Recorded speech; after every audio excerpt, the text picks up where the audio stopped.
Rádio Everest ABC, Web e FM 87,5. Olá, meus guerreiros e guerreiras, sobre mais um Zurramos Talks e hoje o PPcast, né? Porque estamos trazendo um pessoal envolvido na política aqui, diretamente da rádio, do estúdio da rádio Everest ABC, hoje só no estúdio da rádio Everest ABC, né? Enfim. Hoje estamos recebendo aqui o nosso amigo João Gaspar. João Gaspar, dá uma boa-vinda ao pessoal aí. Boa noite a todos e a todas, um prazer estar participando aqui dessa vez, sentado aqui na mesa. Né? Não nos bastidores, né? Não nos bastidores, nas outras vezes. Posso ficar aguentado nas outras vezes? Não, pode dar. É segredo. Também nosso amigo Will também, o Will do Kennedy também, né, Will? Boa noite, pessoal, sejam todos bem-vindos aí.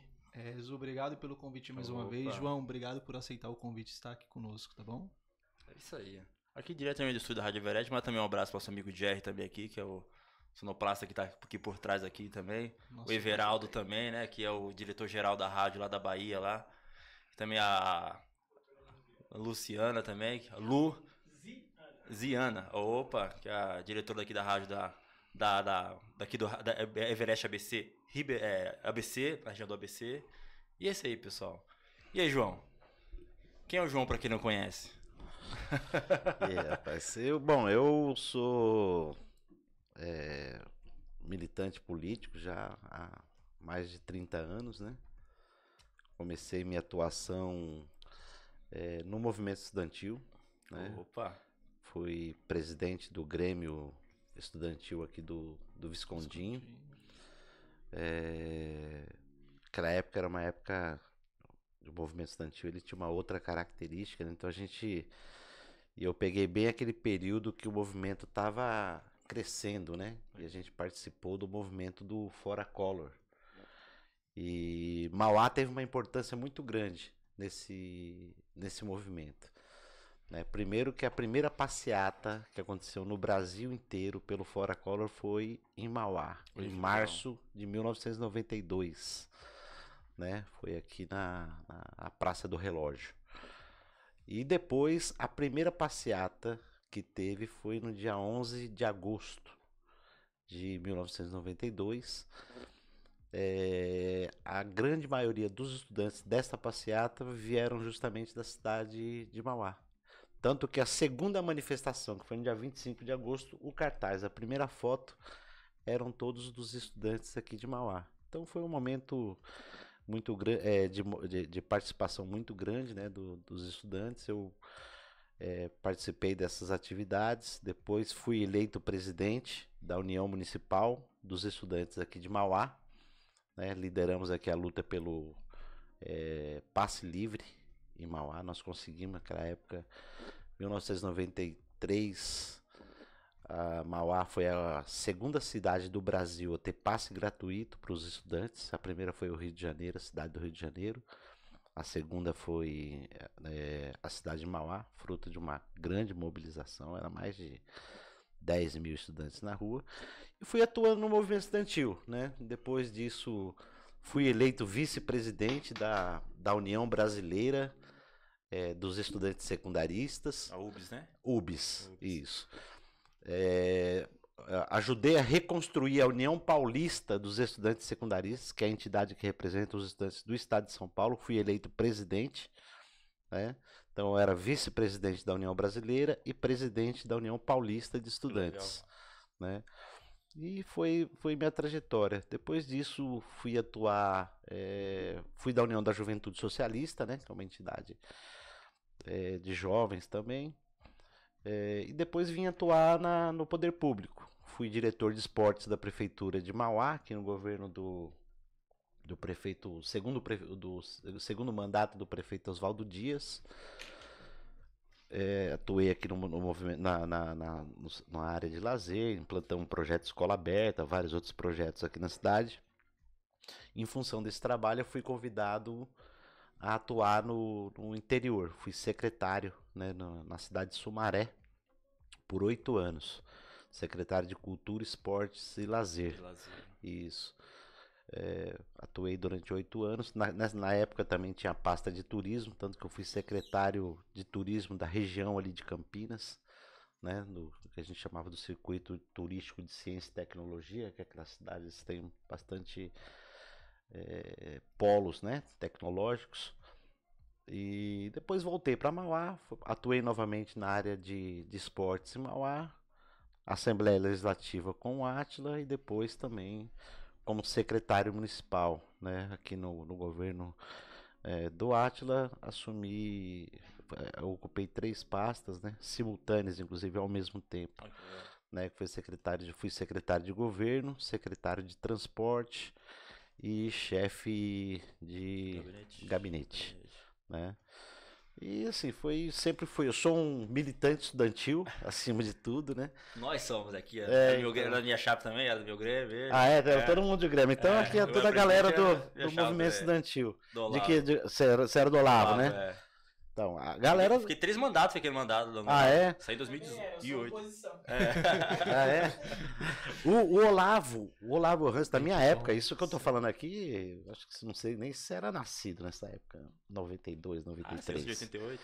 Ah, tá. Então era bebê novinho ainda. Mas o Olavo Ranz era uma das escolas mais mobilizadas. Vou falar muito disso. Né? Os estudantes vinham a pé aqui do Olavo até o centro de Mauá, às vezes até a Portugal, onde a gente fazia muitas manifestações também. A galera vinha. Saiu o pessoal lá do Dom Jorge, vinha caminhando pela Benedito Franco da Veiga, né? Encontrava a turma do Olavo aqui, às vezes com o pessoal do Irene, das outras escolas aqui também, iam caminhando na Barão até lá. Mauá sempre foi um movimento estudantil muito forte. Muito forte. Era uma das cidades que o movimento estudantil tinha mais força no estado de São Paulo. Sempre. Nossa, eu sempre vou falar bastante da escola Olavo Ranz. O Olavo Ranz foi um militante, né? Foi um cara que... o Olavo Ranz, aliás, o nome é um operário, né? Que foi assassinado pela ditadura militar. Né? Então, só o nome da escola já da traz escola, esse peso, né? já traz essa história. Né? Que Mauá também, né? Mauá tem uma história de resistência muito grande, né? Na década na época da ditadura, década de 70, Mauá sediou aqui um núcleo da Ação Popular, né, que é um dos grupos que resistiam à ditadura militar, e teve um núcleo muito forte, né, aqui no Zaira. Acho que foi o Betinho, né, o irmão do Enfio, Betinho, da campanha, ele residiu aqui em Mauá, nesse núcleo. Acho que ele morou um tempo na casa do ex-vereador Olivier, no Zaira. Tinha um grupo muito, muito grande de resistência à ditadura militar. Então Mauá tem essa característica, tem essa história, é uma cidade operária, né, periférica, então tem uma história de resistência muito grande. Mauá tá na história e muita gente não sabe, né? Sim. Por isso que é bom. Vou até dar um recado pra galera aí. O João não sabe, já tinha conversado com o Zu. Se eu ficar um pouquinho nervoso aqui, galera, vocês me desculpem, porque politicamente eu tô um cara que eu respeito muito e minha referência na política é o João. O João, você não sabe disso, mas hoje eu tô te falando. Não te conhecia pessoalmente antes daquela data de você vir aqui, mas politicamente nos bastidores você é a minha referência política. Igual eu falo pra galera, eu não tenho vontade de ser candidato a nada. A minha praia, igual a Praia do Azul, é trabalhar nos bastidores. E no bastidores você é a minha referência política. Eu agradeço. A política, ela é... Assim, quem vê de fora vê só uma das faces da política, né? Que é a face pública, né? Que é aquilo que aparece no palco, nos palanques, né? Mas para se chegar, para se chegar até ali, tem muita coisa, né? Você tem muita coisa que acontece por trás, né? Você tem o trabalho de articulação política, o trabalho de construção, né? Tem aqueles que auxiliam, né, na infraestrutura, na logística, né? Então, assim, é um trabalho muito grande, né? E quando a gente opta, né, por estar nos bastidores, às vezes é um papel ingrato, né? Pouco reconhecido, né? Mas extremamente importante. Um dos mais importantes, né? Porque né, João? se não é essa preparação, né? o ex-presidente, que foi o presidente da Assembleia Nacional Constituinte, oh, meu Deus do céu, eu esqueci.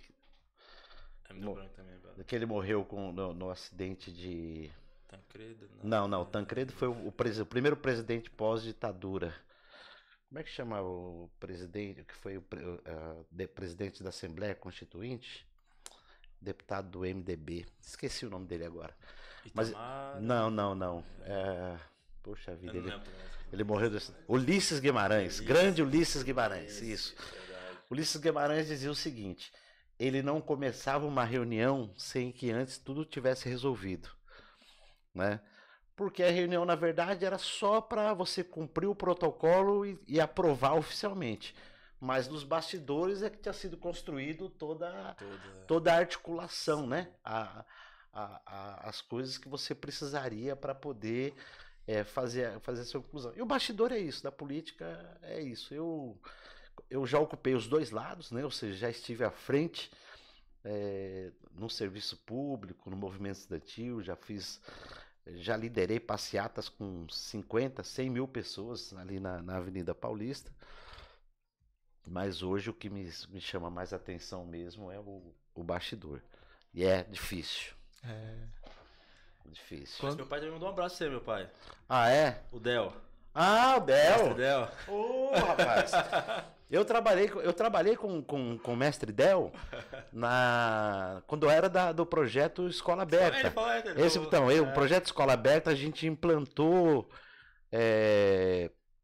aqui no governo do Oswaldo Dias, e o mestre Del ele dava aula de capoeira nas escolas. Foi um grande parceiro. Sim, se eu não me engano, depois agora esse tempo eu estava fora da cidade, mas ele inclusive foi, se eu não me engano, foi presidente aqui do PSOL, né? PSOL, Foi presidente do... Aí ele se afastou, voltou da pessoa, e agora ele pode voltar de novo agora, não sei, tá vendo ainda. Ah, o grupo dele ganhou, de novo, a liderança do PSOL, e ele pode voltar de novo como presidente. Uma grande liderança social, Del, viu? Além da capoeira, mande um abraço lá para ele. Divergências à parte, porque nós também... O movimento, a esquerda, e eu sou uma pessoa de esquerda, tem muito o pessoal costuma dizer a esquerda só se une diante de grandes tragédias, né? Mas é porque é um debate muito vivo. Então a esquerda tem diversas divisões, né? Mas que a gente sempre se entende na causa maior, que é a causa da solidariedade humana, né? A defesa de uma sociedade mais justa e tal. Mas o Del é grande parceiro, grande amigo. Mas, João, por que a política, cara? O mosquitinho que mordeu pra você gostar da política? Por que a política? Cara, eu vou te falar o seguinte. Eu venho de uma família que é uma família evangélica, né? Cresci num lar evangélico. Meu pai era um metalúrgico aqui do ABC, né? Então participou de todo aquele movimento que teve na década de 70 e 80 aqui no ABC.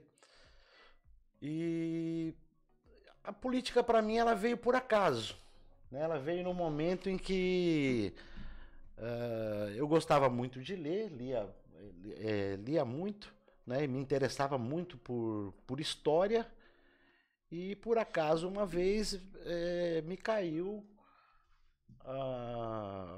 um pouco sobre a história, a questão do movimento estudantil, né? E me interessei de ler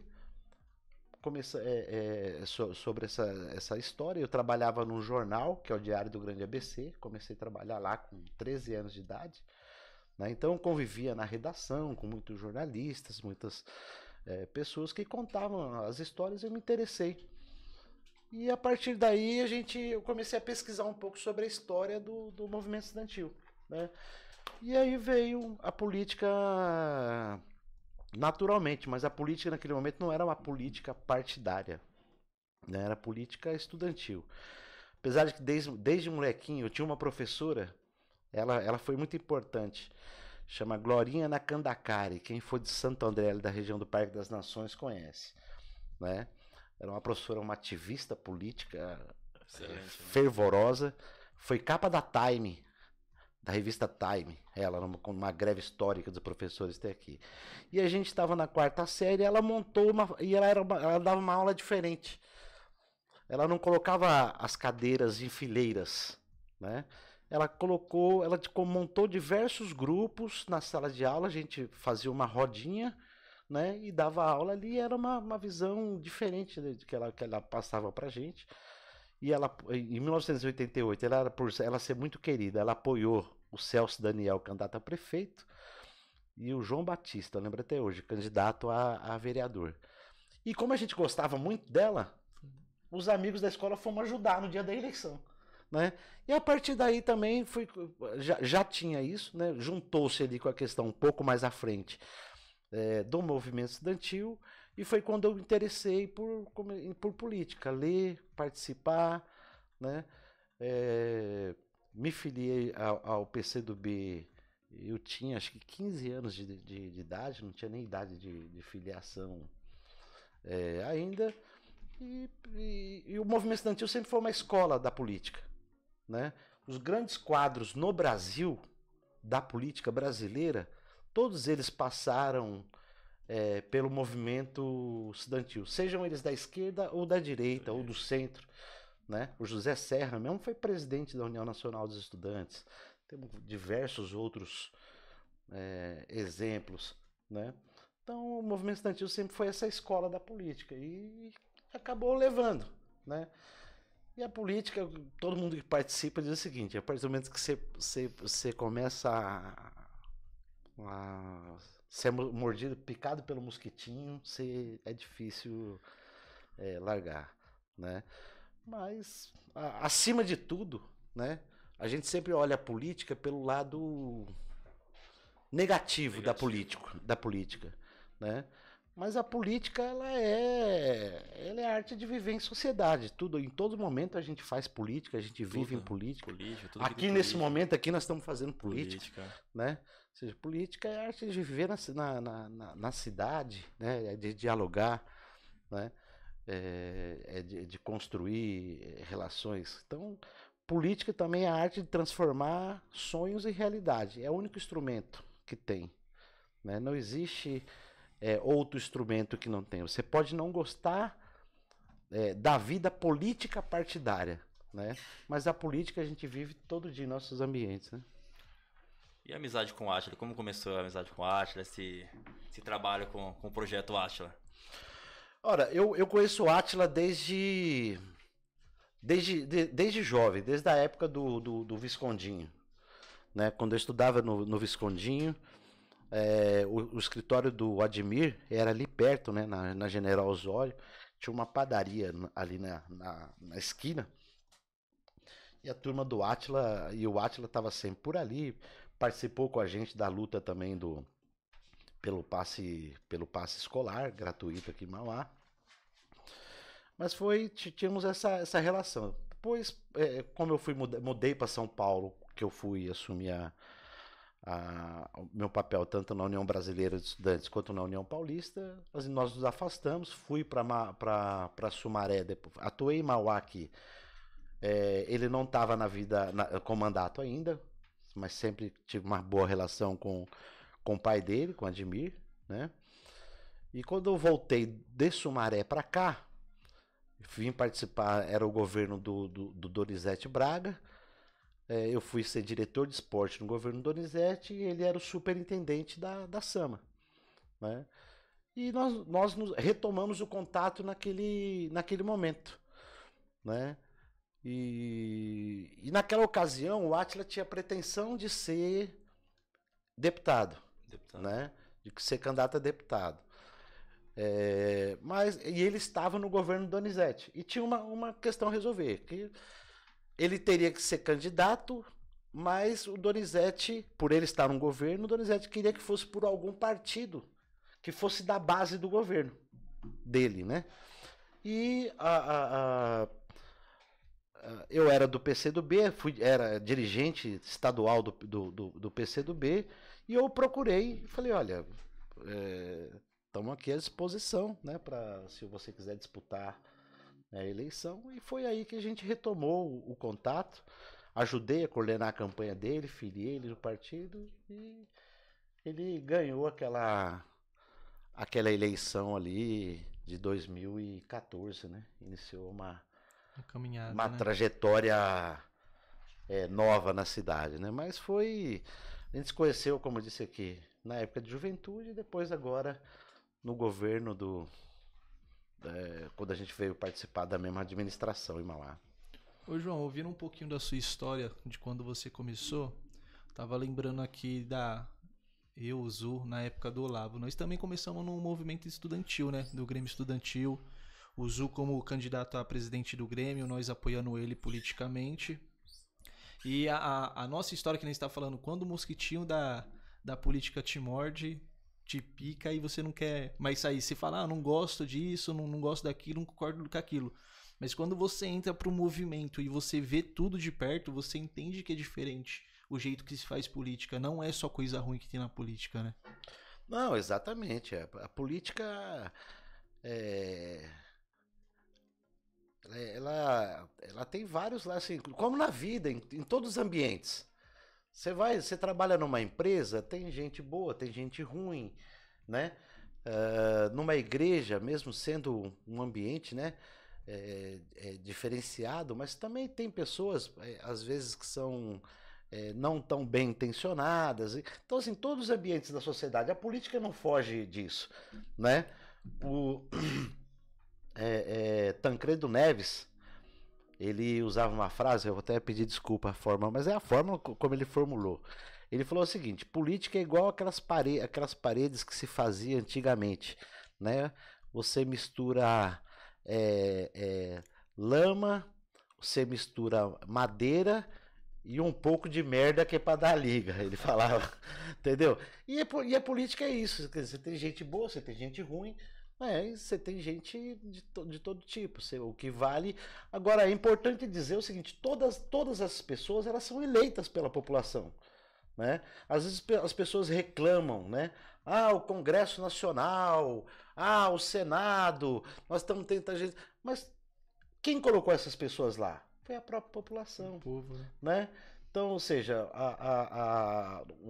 para melhorar para a política, a gente avançar na política, nós temos que pensar uma fase anterior, que é o quê? Que é você aumentar o nível de consciência política da própria população. Ela saber o seguinte: se a população fizer aquela postura comum, dizer, eu não quero saber de política, eu não gosto de política, para os políticos isso é ótimo. Por quê? Ótimo. Porque você vai ter menos gente fiscalizando, você vai ter menos gente controlando, né? Então, ou seja, aqui então nós estamos no nosso ambiente tranquilo. Então, assim, quanto mais o povo cobrar, quanto mais o povo participar, e principalmente quanto mais o nível educacional da população for maior, né, melhor é a qualidade dos políticos que saem daí, né? Porque o político nada mais é do que o produto do seu meio, tá certo? Então essa a realidade, né? Mas é possível, claro que com a gente sempre cobrar. Eu acho que a sociedade brasileira tem evoluído bastante. As redes sociais ajudaram muito isso, né? Na minha época, quando eu era mais jovem, você só tinha informação da política pela TV, né? Ou pelo jornal que você comprava. Quer dizer, se uma coisa acontecia hoje, você só iria saber dela se ela saísse no jornal à noite ou se você comprasse o jornal no dia seguinte, né? Hoje a gente tem uma realidade. Há uns dias atrás, né, a gente tá até falando sobre as páginas aqui de Mauá, mas poxa, quando teve os deslizamentos aqui recente, era 1 minuto depois a gente estava recebendo a notícia, né? Você estava sabendo o que estava acontecendo, você acompanhava online.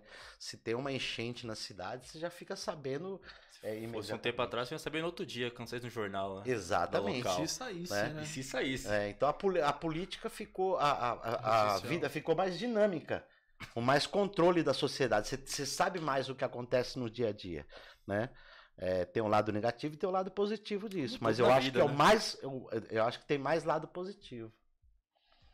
Como tudo na vida tem um lado positivo, negativo, enfim. É verdade. Mas aí, você falou que você é jornalista também, né?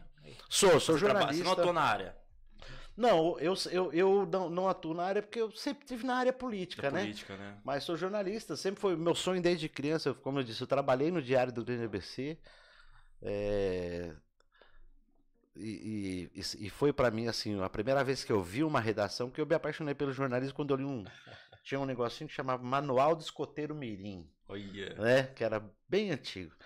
E que era sobre jornal, como é que se fazia um jornal e tal. Eu fiquei apaixonado por aquilo, tive a oportunidade de conhecer o Diário do Grande ABC. Fui contratado para trabalhar como office boy lá, né? E naquela época a redação não existia computador, nada, era máquina de escrever. Uma redação com uma barulheira danada. Hoje em dia a gente tá falando de tecnologia aqui, a informação chega em tempo real.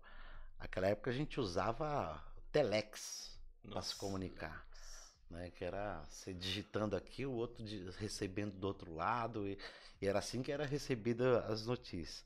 Então trabalhei no Diário do Grande ABC, né? Sempre me apaixonei pelo jornalismo, mas como depois eu acabei, apesar de ter formação na área de jornalista, eu fui trabalhar profissionalmente como jornalista mesmo quando eu fui ser assessor do Átila na Assembleia. Que aí eu coordenei a área de comunicação dele no primeiro mandato de deputado, né? Mas agora eu atuo mais na área de marketing político, né? Marketing político e comunicação estratégica. Estou fazendo terminei agora uma especialização justamente nessa área, comunicação estratégica, e trabalhando muito nessa área da questão do marketing político mesmo, né? Da construção de posicionamento político, de consultoria estratégica na construção de campanhas eleitorais. Então, nessa área um pouco mais que é o bastidor, né?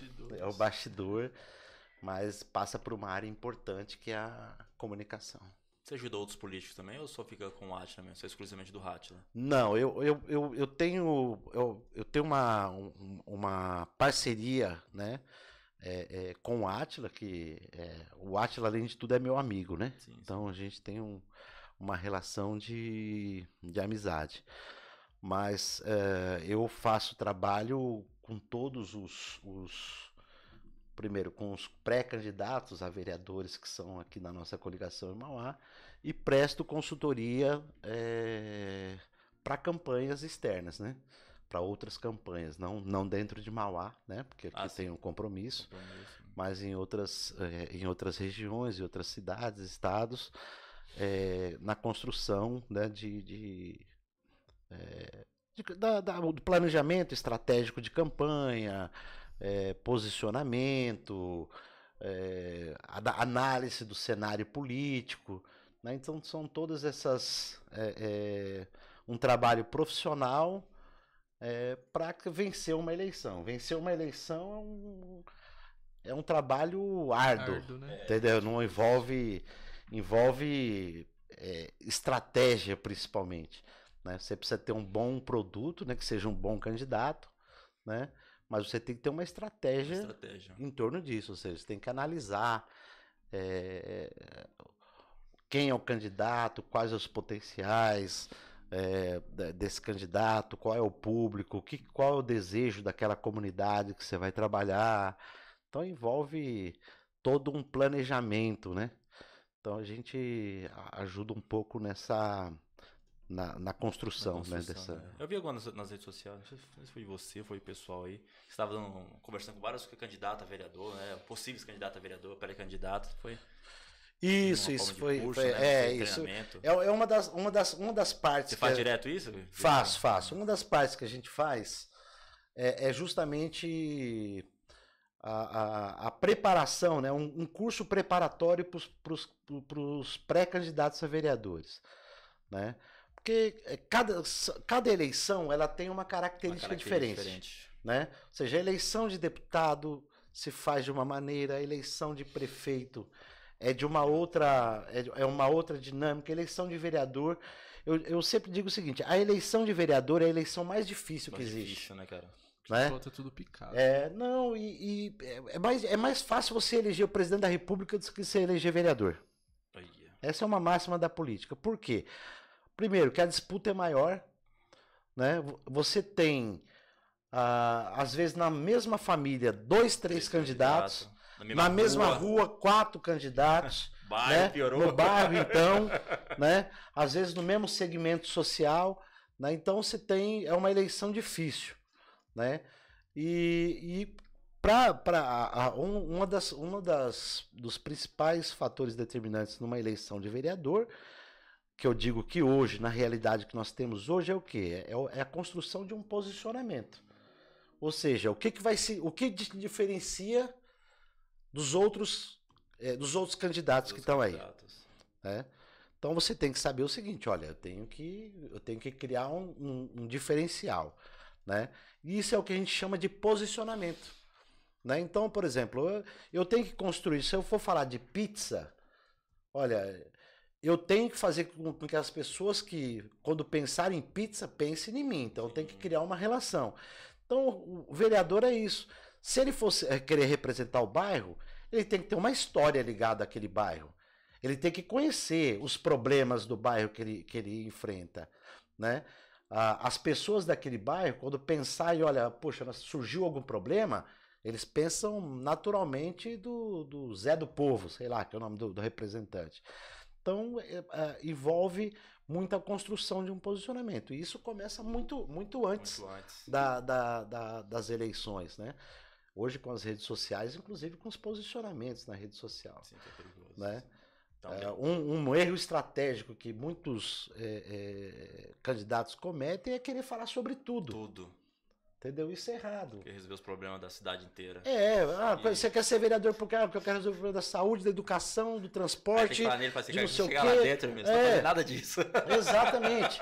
Então, às vezes é melhor você ter uma ou duas pautas mais bem definidas aqui para a população se identifica você com aquilo, do que você querer tratar de muitos assuntos. Então, olha, verifica o seguinte, o que é a minha prioridade? Eu sou um candidato que eu quero trabalhar pela questão da educação.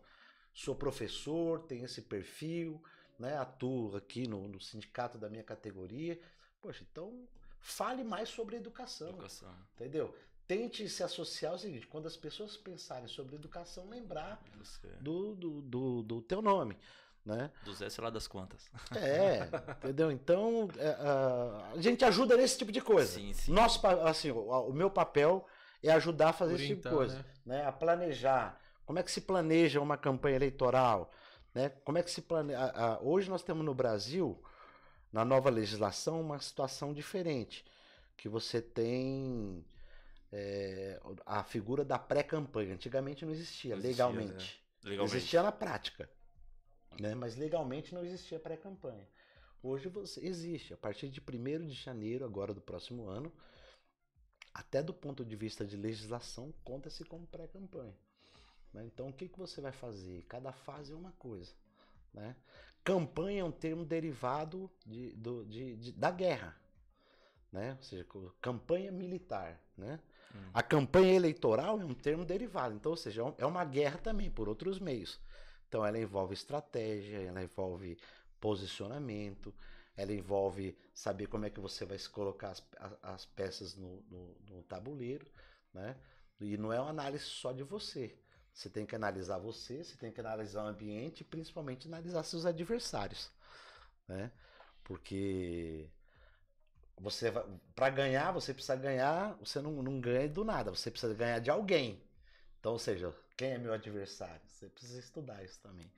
Né? É uma coisa interessante de eu digo que tiver outra reunião lá, me chama lá, que eu vou falar um pouco. Né? Eu dou uma palestra sobre liderança e marketing político digital, né? Então, exatamente. Digital. E hoje... E é uma área que poucas pessoas, né? Quer dizer, porque eu acho absurdo um cara ser candidato a vereador, alguma coisa, e não ter site. Eu acho absurdo, que acho que é obrigatório o candidato ter um site, cara. Porque não adianta ficar só no Facebook, no Instagram. Facebook e Instagram é uma rede social aberta, todo mundo tem, só vê sua foto. Agora o cara entra em um site e vê todo o histórico do cara, as fotos do cara, as redes sociais do cara, tudo falando sobre o cara. Eu acho que passa muito mais confiança pro eleitor o cara ter um site. E uma coisa fundamental, nesse site, colocar um Pix de rastreamento. Sabe por que o Pix de rastreamento? Quando a pessoa entra no site para te visitar, depois você faz uma campanha na internet e justa aquela pessoa que entrou no seu site. Tem cada coisa macetinho tão simples que as pessoas. E caso os candidatos soubessem fazer isso, meu Deus do céu, cara. É que você cria o funil, né? Sim, o funil de venda, o funil, vai fazendo, vai mandando mensagem. E muita gente não sabe disso. Às vezes as pessoas. E o próprio uso da rede social acaba sendo errado. Sim. Né? Porque o que acontece? A primeira coisa que a gente tem que entender, comunicação é o seguinte: comunicação é o que você fala, certo? É o canal que você usa para se comunicar, né? E a quem você quer atingir, certo? Então, cada mensagem, ela tem um canal adequado, certo? E um público adequado para o que você quer falar, né? Se eu vou falar sobre esporte, eu não vou utilizar o canal, sei lá, da Discovery Channel, certo? É melhor eu usar, por exemplo, tô falando de TV aqui, ESPN, Sport TV, certo? Por quê? Porque quem tá naquele canal se interessa por esporte. Né? E as redes sociais também são isso.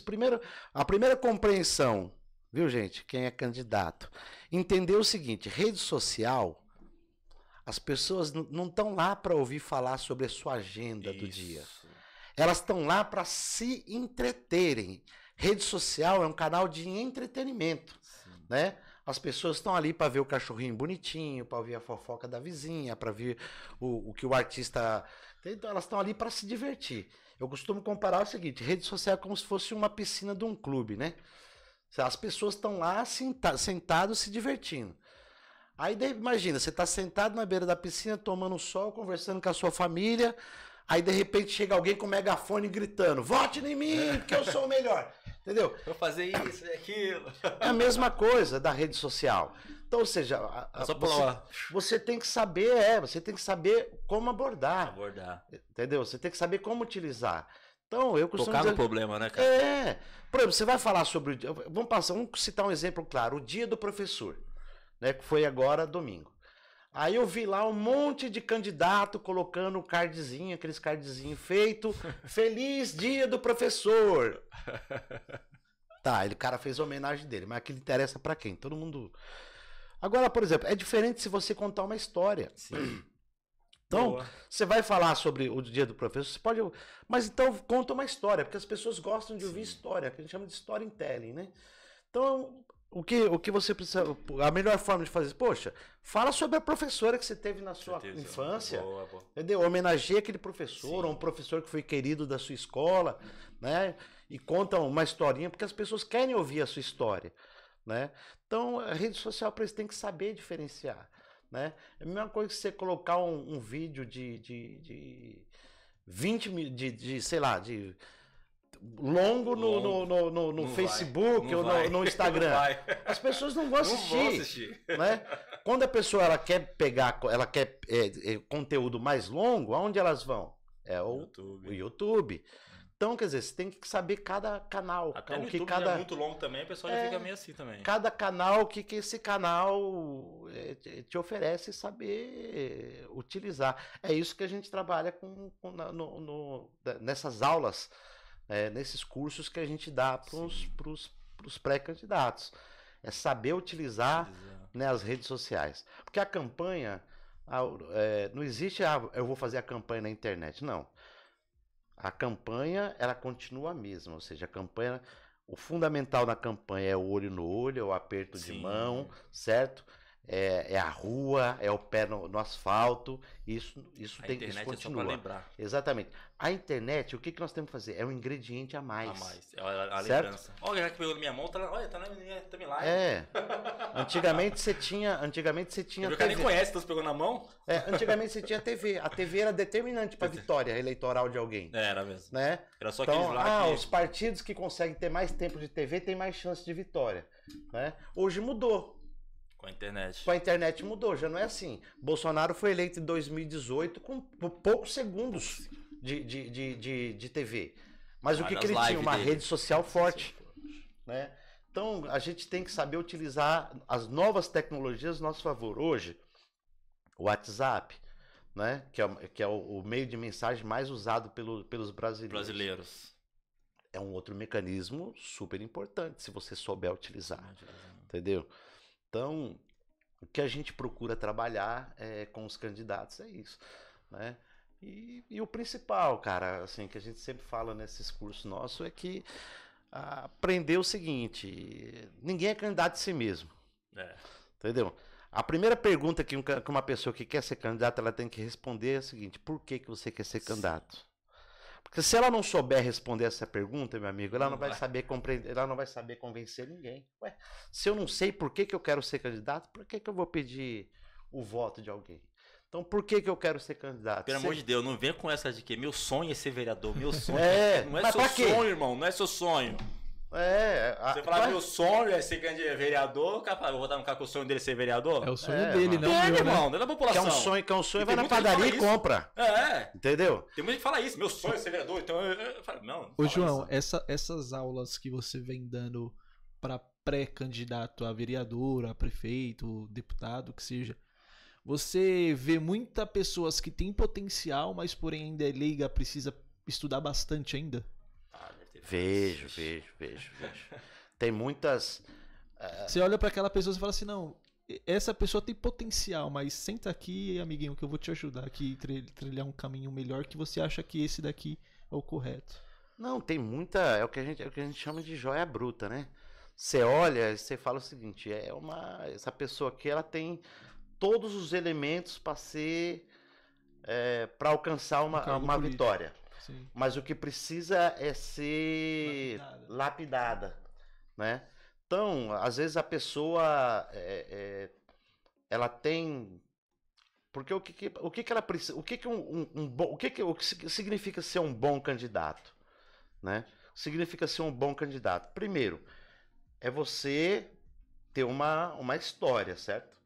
Então, você precisa ter o que contar, certo?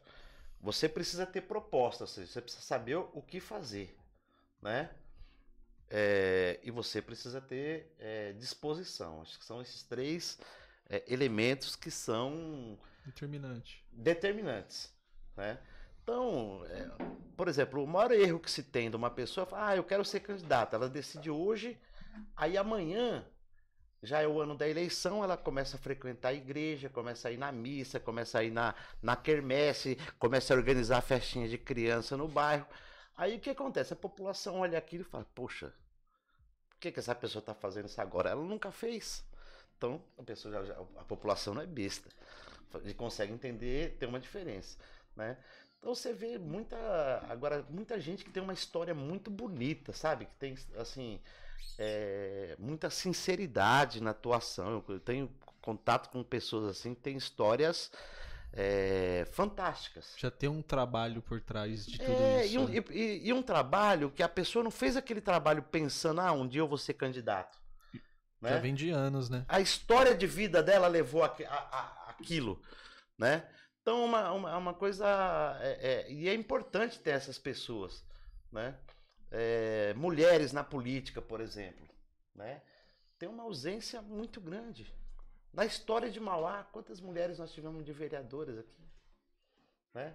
Muito poucas. Então, é um outro aspecto que a gente procura trabalhar também. Eu vi uma campanha que você e o Átila na época fez, né? Chama Mais Mulheres para a Política, né? Para envolver, para elas terem um conhecimento, para elas saber também a importância que elas têm na política, que sem as mulheres na política, a política também não é bem feita, né? Eu sou a primeira coisa que a gente precisa identificar é o seguinte: a maioria dos eleitores brasileiros, a maioria do eleitorado brasileiro é o eleitorado feminino, né? Em Mauá, mesma coisa. Só que você pega, por exemplo, a Câmara de Mauá hoje, você não tem uma mulher, né? A última mulher eleita em Mauá foi a doutora Sandra. Sandra, acho que foi a Sandra mesmo. Foi a doutora Sandra, a última mulher 2012, eleita. na campanha de 2012? 2012. 2012. Foi a última mulher eleita. Depois a Vanessa Bonfim assumiu, acho que durante um mês, né, ali na Câmara Municipal, mas foi só, né? Antes dela, nós tivemos como vereadora Claudete, a Teca, nós tivemos como vereadora a Vanessa Adamo, eu me lembro da Diva, que é aqui do Parque das Américas. Foram poucas, né, cara? A Celcina. Eu tô falando assim, aqui. Então, assim, são poucas. E existe um descompasso muito grande entre a atuação da mulher, né, entre a eleição da mulher, a representação de mulher e de homens. Então, acho que nós precisamos trabalhar um pouco mais isso, né? E saber o seguinte, isso acontece porque as situações são desiguais. Sim. Né? São desiguais. Primeiro que, assim, ao longo da história humana, a atividade política ela sempre foi preponderantemente masculina, né? Mas, primeiro, nós precisamos romper essa tradição, né? Mas principalmente criar condições, porque muitas vezes, a mulher, eu costumo dizer isso, você vai numa reunião política, faz uma reunião para resolver um problema de um bairro, e olha a reunião, você vai ver o seguinte, 70% são de mulheres. Ou seja, quando se trata de resolver problema da comunidade, lutar por melhorias, ou por qualquer outra coisa, a maioria sempre é mulher. Mas na hora de eleger, elegem os homens. Coisa, né, cara? Por quê? Às vezes a mulher acaba não tendo tempo para política. Ela trabalha fora, ela chega, trabalha o dia inteiro fora, ela tem que cuidar dos filhos, cuidar da casa, ter uma jornada tripla, na verdade, a mulher. E qual o tempo que ela vai ter para poder participar de uma reunião política? Né? Então, ou seja, o problema é anterior, o problema né, da desigualdade das funções que existem entre as mulheres e os homens. Né? Então, precisa criar política para isso. Comercial e rapidinho aí para nossos patrocinadores, nossos amigos aí. Olá, meus guerreiros e guerreiras. Você que está acompanhando o nosso podcast, o Zu Ramos Talks, eu vou falar um pouco sobre os nossos parceiros. Mas não se esqueça, siga todas as nossas redes sociais e principalmente o nosso YouTube no @ZuRamos. Tá com sede? Ei, psiu! Já conhece a melhor distribuidora de água mineral em Mauá? Com preços imbatíveis, entregas rápidas e o melhor preço da região. Temos o melhor atendimento com produtos de altíssima qualidade. Galão de água de 20 litros a partir de R$ 9,99 para entrega. Trabalhamos com várias marcas e tamanhos. Temos também suporte para garrafão de água. Entre e venha conhecer a nossa loja. Deu sede? Já sabe onde pedir. Moreno Águas. WhatsApp 11 978 72 10 26. Moreno Águas.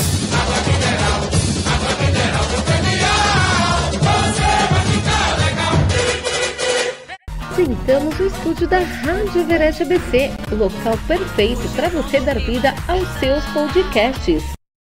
Transmitir ao vivo e promover ações nas programações rádio. Junte-se aos renomados programas Zu Ramos Talks, apresentado por Zu Ramos, e Podcast, apresentado pela jornalista Leide Alves. Entre em contato agora mesmo pelo WhatsApp 11 95935 5680 e descubra como impulsionar a sua marca. Não deixe de conferir nosso incrível site em www.radioeverestabc.com. Aproveite todas as oportunidades que a Everest tem a oferecer para você. Seu celular quebrou? Você tem medo de deixar em qualquer assistência técnica? Apresento para vocês a Deltec, uma empresa especializada em manutenção de celulares. Eles ficam ali na Avenida Itapac, número 934, Vila Bocaina, Mauá, atrás do Hospital Nardini. Se você quiser entrar em contato pelo WhatsApp, é só você discar o número 999 22 18 67 e faça já o seu orçamento.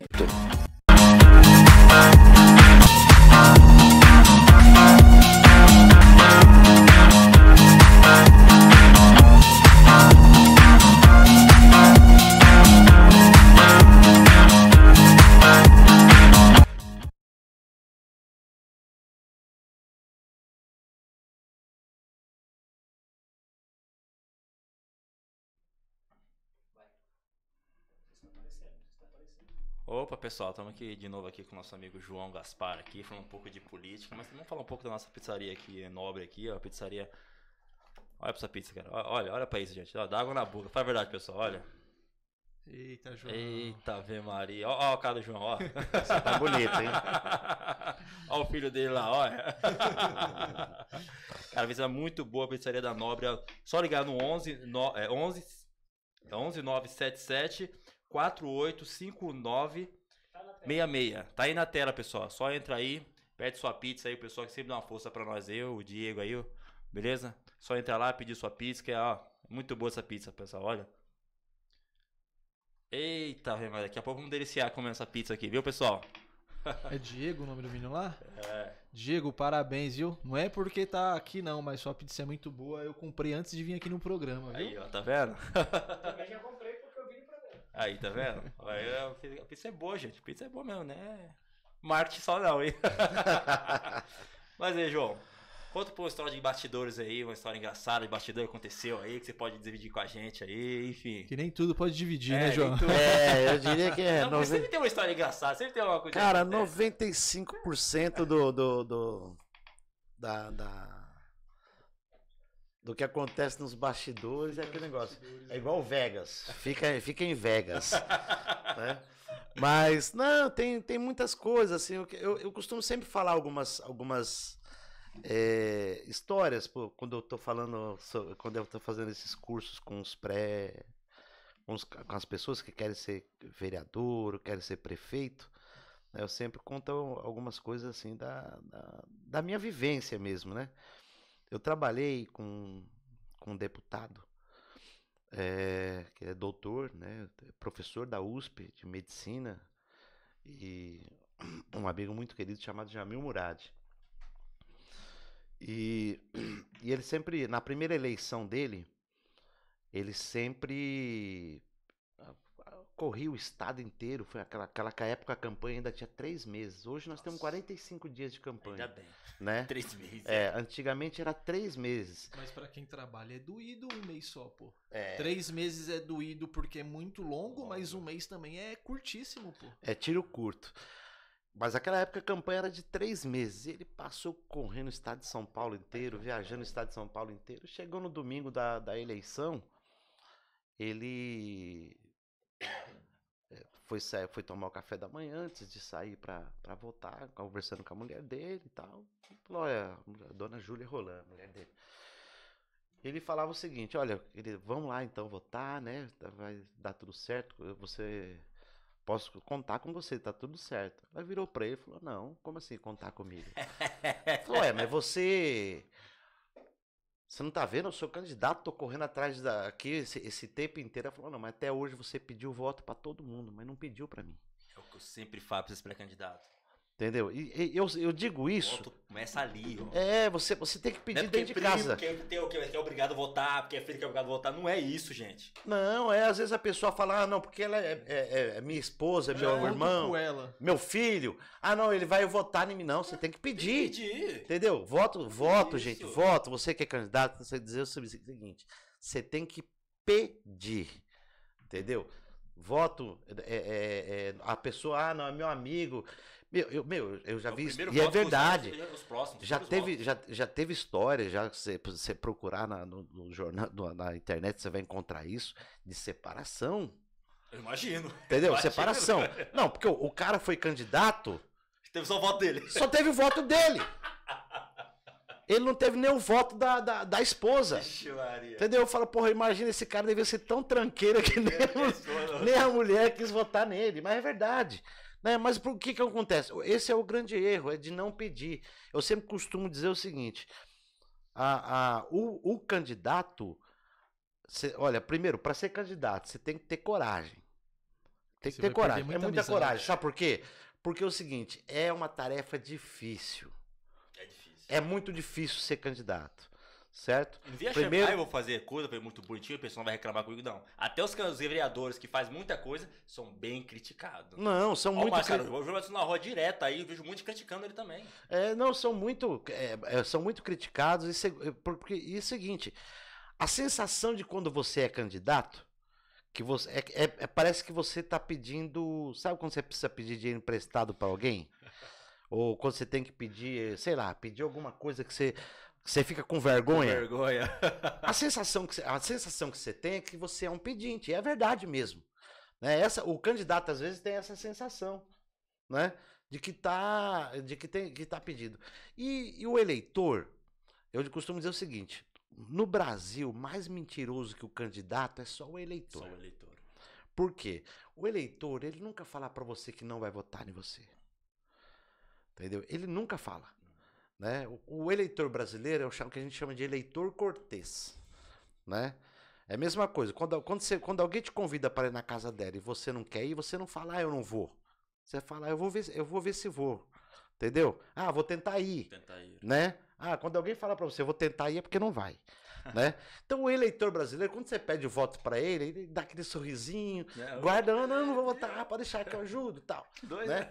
Então assim, mas o eleitor, esse momento é o momento que o eleitor, que o único momento que assim que o povo brasileiro tem realmente força, certo? Mas que o não mais sabe rico usar, né?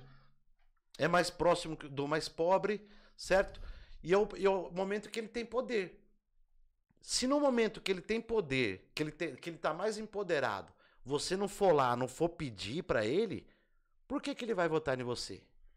Entendeu? Então, quer dizer, primeira coisa, você tem que convencer o eleitor, né? E o voto ganha-se de 1 a 1, entendeu? É conversando individualmente, né? Então as pessoas cometem às vezes esse erro. É meu parente, é meu amigo. Você é candidato. Eu tenho 50 irmãos, 50 parentes. 2, 5 votos, entendeu? quase Tenho eleito. 50 parentes. Só que ele não conta que 40% dos parentes não gosta dele. Não gosta dele. Entendeu? Que tem briga, né? Não quer ver bem. Então tem um monte de ingredientes, né? Que o candidato precisa levar em consideração, né? E isso acontece muito nos bastidores assim da política. A gente vê cada situação. Teve amigo meu que ele falou: João, se todo mundo que disse que votou em mim tivesse votado, eu seria o vereador mais votado. Ele foi eleito com 900 votos. 900 votos. No dia seguinte, no WhatsApp dele, ele tinha mais de 2.000 mensagens dando parabéns pra ele, dizendo que votou nele. Mas isso Entendeu? é normal. Entendeu? Depois da vida. Tem um ditado que diz o seguinte: olha, a vitória ela é de todo mundo, mas a derrota é só sua, exclusiva.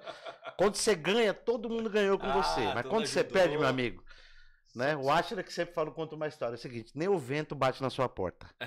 Entendeu? Então, mas é isso. A eleição sempre vai ter ganhadores, sempre vai ter perdedores, né?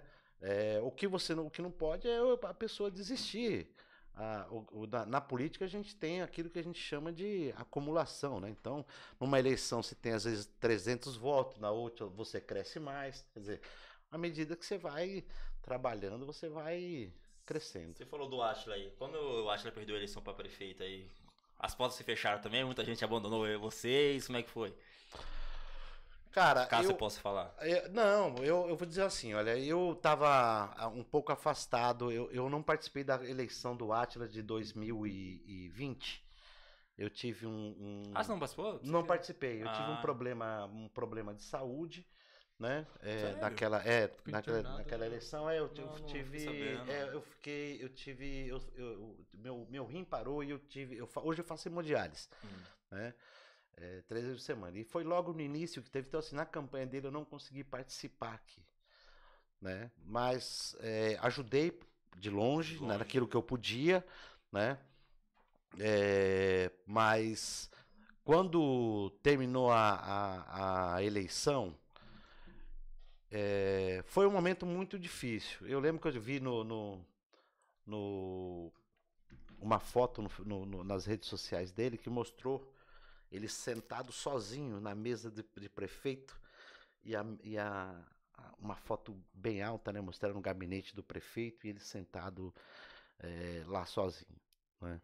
Pensativo. E aquilo passou uma situação, uma certa angústia para mim, porque o poder é isso. Quando você está no poder, tem muitas pessoas que estão ao seu lado, né? Quando você está fora do poder é outra coisa. O poder ele serve. As costas para, né? A derrota ela serve para selecionar também. Os verdadeiros, certo? né? Exatamente, ela serve para selecionar aqueles que realmente estão com você, né? Ou aqueles que estão com o poder. Com poder, né? Eu costumo dizer o seguinte: existe dois tipos de político. Existe o político cachorro e o político gato. Não entenda mal o que eu vou dizer, né? E pior, por mais contraditório que possa dizer, o político cachorro não é ruim. Não é? Não, porque é o seguinte, o gato... Apesar que o gato ele é meio falso. Não, né? o que acontece? O gato, ele não é apegado ao dono. Ele é apegado à casa. Então, existe aquele político que ele não tem uma relação de lealdade com quem está no governo. Ele tem uma relação de lealdade com o poder. Ou seja, enquanto eu estiver no poder, eu tenho essa relação. E aquele que a gente chama de político cachorro, mas não é pejorativo, mas ele tem um pouco mais de lealdade com a pessoa. Se você mudar de residência e levar seu cachorro, ele vai continuar feliz porque ele está lá. Se você mudar de residência e levar o gato, provavelmente ele vai querer fugir pela janela. Entendeu? Então, por quê? Porque ele é apegado à casa. Apegado à casa, o ambiente. Né? Assim, né? Então, na política tem disso. Mas a gente naturalmente, teve um processo de depuração muito grande, né? Quando o Átila saiu da prefeitura, né? Foi uma lição. Hoje, ele tem o Átila, ele fala uma posição que eu acho que é muito maduro da parte dele. Que ele diz o seguinte: hoje, aquela derrota serviu como uma lição importante para ele, né? Porque ele amadureceu mais, né? Hoje você conversando com Átila, você vê que ele é uma pessoa mais preparada. Aquele momento de derrota que ele passou, ele costuma dizer o seguinte: a população de certa maneira puxou a orelha dele, né? É igual aquele filho que a mãe continua amando o filho, mas quando o filho comete o erro, ela vai lá, dá uma palmadinha, puxa a orelha, chama a atenção. Foi o que aconteceu com o Átila. Foi o que aconteceu com o Átila naquele momento. A população falou: olha, vamos dar um alerta aqui, né? Foi uma eleição atípica, que teve pouca participação, uma abstenção muito grande, em plena pandemia, né? Então, assim, ele tinha sofrido uma série de perseguições, né? Que aconteceu com ele. Então, assim, mas aquilo serviu para ele se reerguer ali, né? E se calçar na principal coisa que ele sempre teve. Qual que é o que é o forte do Átila? É a relação direta dele com o povo, né? Essa é a diferença do Átila. Ele pode, às vezes, não ter uma relação muito boa com a classe política. Né? Mas ele tem uma relação muito forte. A força dele, efetivamente, vem da onde? Vem da população. A classe política respeita o Átila por causa da força que ele tem junto ao povo de Mauá, né? Um cara carismático, um cara que está sempre junto com a população. Qual a lembrança maior que a população tem dele? É ser um cara sempre presente, né? Ou seja, o Átila, ele sendo prefeito, ele não sendo prefeito, ele sendo deputado, ele sendo vereador, ele sempre está junto com a população, ele não se afasta, né? Então, tanto que foi eleito deputado agora, o mais votado né, da história de Mauá. E vamos enfrentar uma eleição que vai ser uma eleição difícil. Ô João, sobre isso que você estava falando, das pessoas que se afastam de você quando você perde, ou tá com você, ou finge que tá com você quando você ganha, foi muito isso que eu acredito que afasta muitas pessoas boas da política. Porque assim, as conversas que eu tenho politicamente por aí, as pessoas falam assim: cara, entra governo, sai governo, se você entrar na prefeitura, se você entrar na Câmara, sempre é os mesmos que tá lá. Vou dar um exemplo: o Átila era prefeito, tinha umas pessoas trabalhando. O Átila perdeu, hoje é o Marcelo. As mesmas pessoas, vamos se dizer que uns 70%, 65% é as mesmas pessoas que estão lá. Então eu acredito que tem que haver essa mudança, porque o que eu vejo a chateação das pessoas politicamente? As pessoas vêm trabalhando, vêm me ajuda, tal. Eu tô com um exemplo aí, eu tô com o João é um cara que tem a condição de mudar a cidade, é um cara estudado, é um cara que entende a nossa necessidade. E aí quando o João ganha, o João vai ajudar outras pessoas e as pessoas que veio correndo com o João, às vezes fica de fora. Eu acho que é essa chateação que o povo tem também sobre a política. Mas não muda, isso não tem como mudar isso. Não, nós não podemos dizer que. Assim, negociação, né? É que a gente não pode. A gente não pode ser descrente. Eu acho assim, a política ela vem se transformando.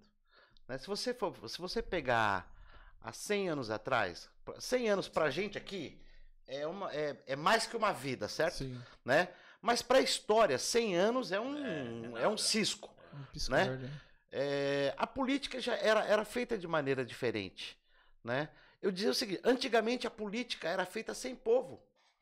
Né? O político se preocupava em dialogar com a população na época de buscar o voto. Ainda mais na monarquia aí. Entendeu? O senador, o rei que escolhia. E tinha o voto de cabresto. Então, assim, eu devia a lealdade ao coronel que me arrumava os votos, não a quem votou, né? Há um tempo para cá, vejam isso, escuta o que eu estou dizendo. Na próxima eleição, o peso do chamado cabo eleitoral ele vai ser relativo. Por quê? Porque a população hoje já tem acesso à informação direta. Ela não depende mais daquela liderança que vai levar, né, o voto. Ela consegue dialogar direto. Né? Então, assim, o que eu vejo, né, são dois aspectos importantes. Primeiro, quanto menos o povo participar da política, mais são os mesmos que vão continuar mandando. Essa é a realidade. Né? Ou seja, ou a população fala o seguinte, não, nós vamos participar para poder mudar cada vez mais isso aqui, senão vai continuar sempre os mesmos. E existe um outro ingrediente também.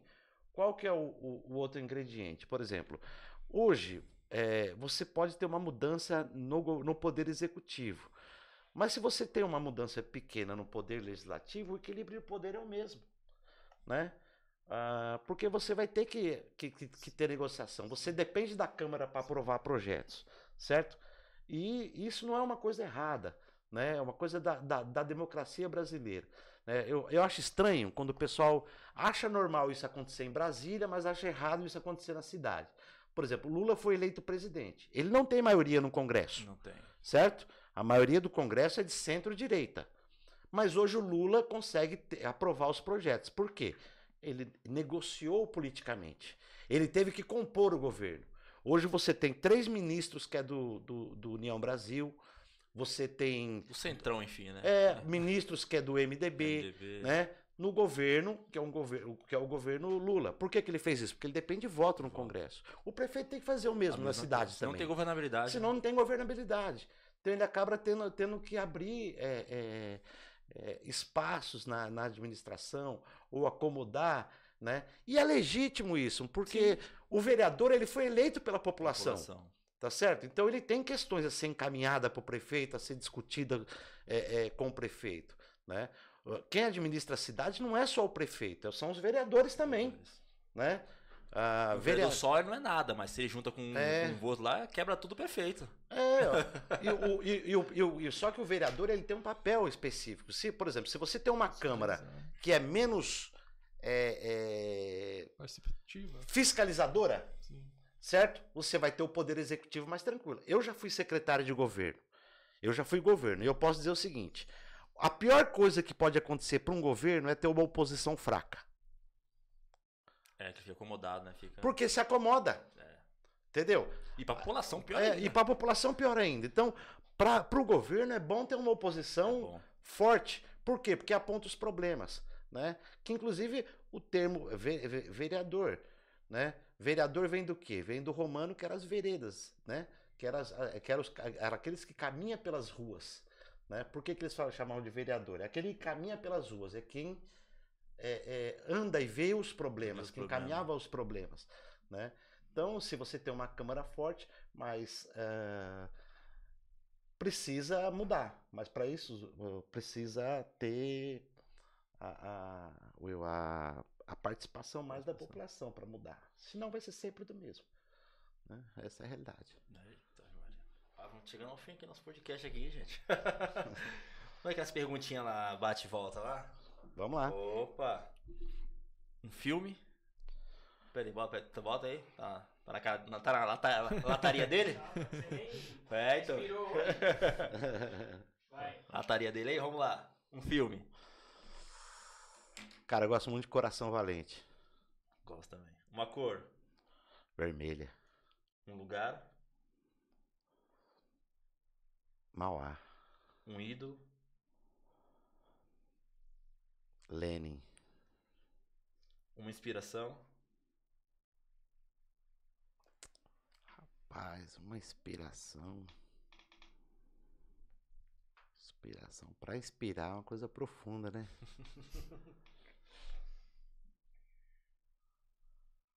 Cara, a Constituição brasileira, eu acho que Um sonho. uma sociedade mais justa. Uma frase. Nunca soube que era medo, tenho o mágico segredo de conquistar o impossível. Dom Miguel de Cervantes. Uma comida. Macarrão. Um time do coração. São Paulo Futebol Clube. O que é Deus? Tá Deus é fechado tudo. comigo. Um Brasil perfeito. Brasil igual pra todos. Uma palavra que definiria. Esperança. Eita, Tá fechado isso aí. comigo, é São Aí. Paulino, filho. Já era fã, agora. Ai, meu Deus do céu, viu? Campeão de tudo!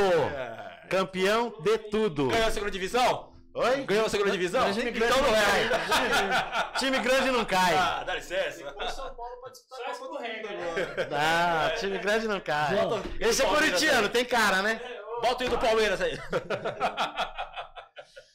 Pô, tem um corintiano. Derrubar a live. Um corintiano e um palmeirense aqui no mesmo. Caramba, cara. Ainda bem que aqui, ó, 3 São Paulinos. Até aqui vocês perdem, viu? Não, mas eu tô de boa porque eu tô trabalhando. Calma aí. Até aqui vocês perdem, não tem muito jeito. É isso aí. Ô, João, dá uma despedida pessoal aí. Dá uma... Não, agradecer aqui redes sociais e tudo aí. a vocês aqui pelo convite. Eu sei que não é assunto normal de se lidar, mas eu digo para vocês o seguinte: tinha muitos amigos meus que com certeza vão assistir, que gostam desse assunto, né? E mais do que gostam, que são precisam, que são candidatos agora na próxima eleição, né? pré-candidatos. Procurar, Quiser uma consultoria aqui, ó, procura, entre em contato, @joãoegaspar76, viu? E dizer que é sempre bom conversar de política. Antigamente se tinha uma frase que é muito utilizada que dizia o seguinte: política, futebol e religião não se discute. Não é verdade isso, entendeu? Se você não discutir política, quem vai discutir? Entendeu? Política ela é pra discutir. É sempre os meus. O que você não pode é brigar por política. E por políticos. Né? O que eu sou contra é esse clima que existe hoje no Brasil, certo? De que ou você tá de um lado ou você tá do outro. Se falar de um e criticar do outro, que está do outro. Não existe isso. Entendeu? Então, assim, é muito possível você ter. O que na política você tem que ter é tolerância e respeito. Política é a arte de dialogar. Entendeu? Então, se você não consegue dialogar com o diferente, ou se você tenta calar o diferente, então essa não é a boa política. Isso é outra coisa. É fascismo, certo? É autoritarismo, qualquer outra coisa. Né? Então, prazer aqui conversar com vocês sobre política, sobre eleições, ainda mais com colegas de movimento estudantil, então nós somos da mesma escola, né? Isso é um prazer muito grande formação política, né? E eu digo, eu fico tão feliz. Ontem a presidente da União Paulista de Estudantes mandou uma mensagem para mim. Eles tinham ocupado a Secretaria Estadual de Educação, né? Em função o governo do estado mandou um projeto agora que quer diminuir os percentuais de investimento na educação, eu vi isso aí. né? Então tá dando uma polêmica danada. E eu fiquei feliz porque falou, o movimento estudantil tá vivo, respira, né? Hoje de uma outra maneira, né? Então é um prazer estar aqui com vocês. Agradecer a todos vocês. E a próxima vez que eu vier aqui, espero estar no meu lugarzinho de cativo, que é o bastidor, atrás do microfone. De preferência com esse do Richard. Do Richard. Entendeu? Will. Zu, obrigado pelo convite. João, obrigado por aceitar o convite. Era seu fã, conhecendo um pouco mais da sua história, virei mais fã ainda, sabendo que você é referência na nossa cidade, de tudo que você já fez lá no passado, nos anos 90 para ajudar a nossa cidade. Tô muito feliz por você estar aqui. Voz do Além, obrigado mais uma vez aí por me proporcionar isso daqui, aceitar eu aqui. Ficam todos bem.